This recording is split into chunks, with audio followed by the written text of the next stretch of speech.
Untuk soal yang pertama yaitu apakah perbedaan antara pendekatan budaya, antropologis, dan sosiologis dalam metodologi studi Islam, dan bagaimana implementasi ketiga pendekatan tersebut dengan disertai oleh contohnya.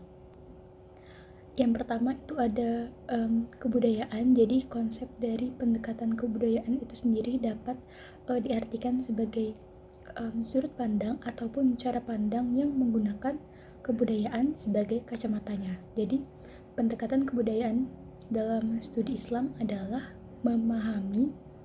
cara memahami dan mengkaji agama Islam dengan memperhatikan konteks-konteks kebudayaan di mana agama tersebut diyakini dan dipraktikkan.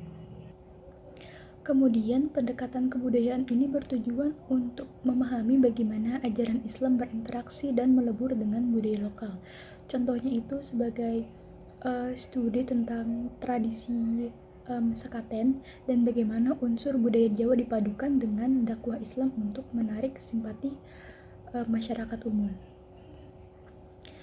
Yang kedua ada pendekatan antropologis. Jadi kalau untuk antropologis itu lebih berfokus kepada kehidupan masyarakat Islam dalam konteks keseharian dan makna simbolik.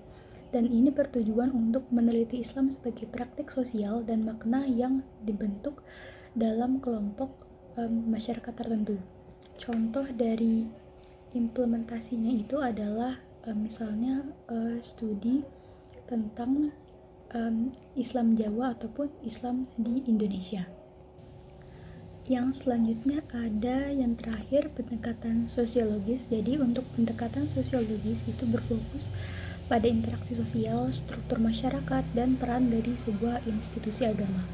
Dan ini bertujuan untuk menganalisis peran Islam dalam perubahan sosial, konflik, integrasi, dan dinamika sosial.